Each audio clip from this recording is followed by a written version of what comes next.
O sol brilhava inclemente sobre o deserto, uma vastidão interminável de areia e pedras. O vento soprava forte, levantando partículas que dançavam no ar, tornando o ambiente ainda mais inóspito. Jesus caminhava lentamente, seus passos firmes, mas carregados pelo peso da fome e do cansaço. 40 dias haviam se passado desde que ele entrou naquele lugar, conduzido pelo Espírito Santo, para um período de jejum e oração. Ele parou em uma sombra mínima projetada por uma rocha. Seu rosto, marcado pela exaustão, ainda mantinha um brilho sereno, como se sua força viesse de algo além do físico.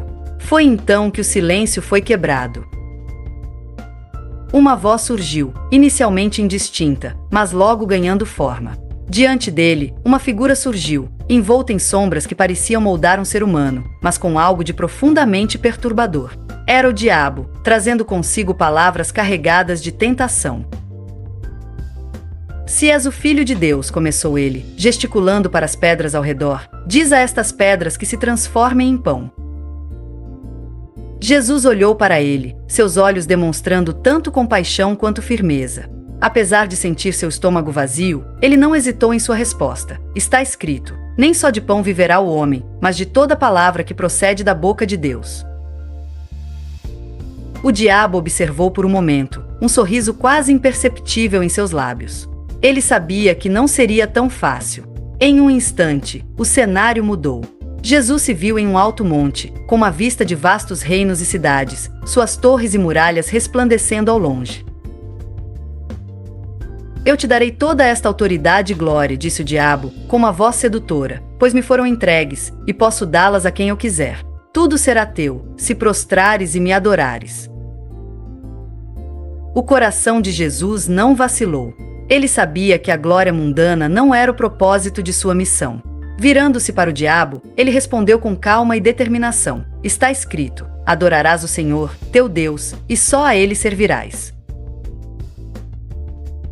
A figura sombria recuou levemente, mas seus olhos ainda estavam fixos em Jesus.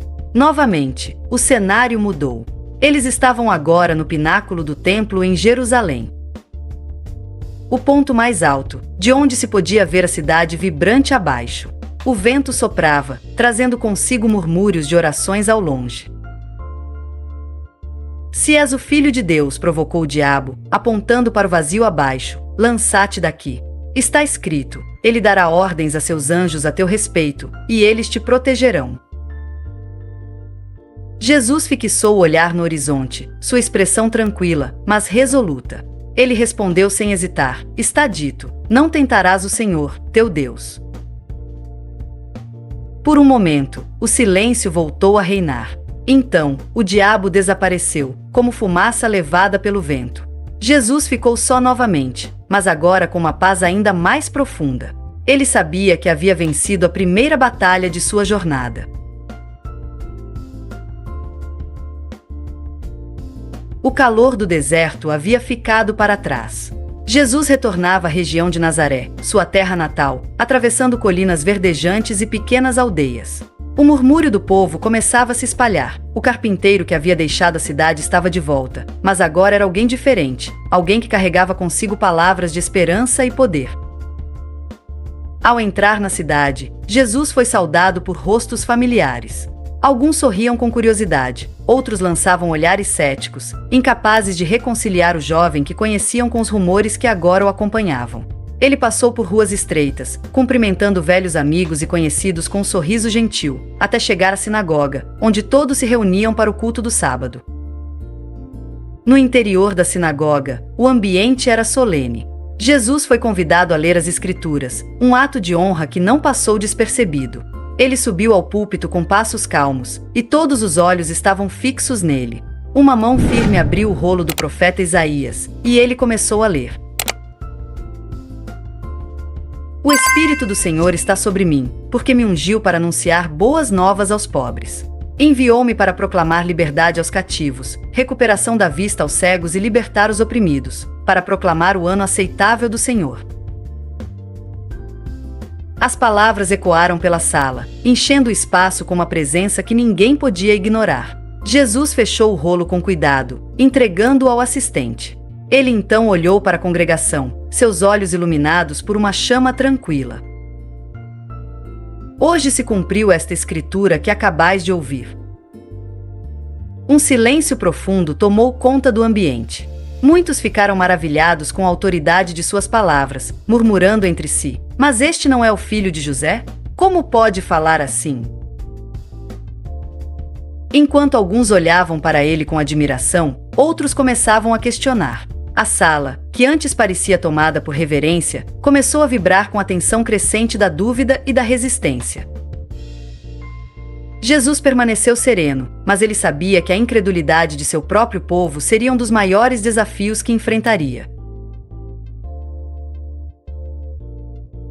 As palavras de Jesus ainda pairavam no ar, mas a sala, antes cheia de murmúrios, agora estava envolta em uma tensão crescente. O público, dividido entre fascinação e indignação, aguardava mais. Mas Jesus não recuou diante da dúvida que lia nos olhos de muitos. Ele se aproximou, sua voz firme e clara. Sem dúvida, me direis: médico, cura-te a ti mesmo. Faze aqui também, em tua terra, o que ouvimos que fizeste em Cafarnaum. Ele fez uma pausa, observando as expressões que mudavam ao seu redor. Digo-vos a verdade, nenhum profeta é bem aceito em sua própria terra. A princípio, houve apenas um silêncio desconfortável. Então, alguém na multidão murmurou algo, e logo sussurros se transformaram em exclamações de irritação. Jesus prosseguiu, citando exemplos de como Deus, em tempos passados, havia enviado bênçãos a estrangeiros, e não ao povo de Israel. Essas palavras tocaram um ponto sensível, inflamando ainda mais a multidão. Como ousa? Gritou um homem da parte de trás. Ele nos compara aos infiéis. Outro levantou-se, apontando para Jesus. Quem é ele para nos ensinar? Não é apenas o filho de José, o carpinteiro? As vozes se multiplicaram. O respeito que haviam mostrado inicialmente foi rapidamente substituído por ira. O povo se levantou em massa, seus olhares cheios de raiva. Jesus permaneceu imóvel, sem demonstrar medo, mas ciente do perigo que se aproximava. A multidão, agora furiosa, começou a empurrá-lo para fora da sinagoga. Eles o arrastaram pelas ruas, suas vozes se elevando como um turbilhão. Ele foi levado até a borda de um penhasco nos arredores da cidade, o lugar onde o precipício se abria para um vale profundo. O vento soprou forte, como se tentasse desafiar a violência iminente. Jesus estava cercado, mas ele permaneceu em silêncio, seus olhos fixos na multidão, não com raiva, mas com uma mistura de tristeza e compaixão. Quando parecia que o fim era inevitável, algo mudou. Jesus, com uma calma impressionante, deu um passo à frente e começou a caminhar. A multidão, como que paralisada por sua presença, abriu caminho. Ele passou por entre eles, intocado, sem olhar para trás. Longe da confusão, ele parou em um local tranquilo e olhou para o horizonte. Sua missão não terminaria ali. Com passos firmes, ele começou sua jornada rumo a Cafarnaum.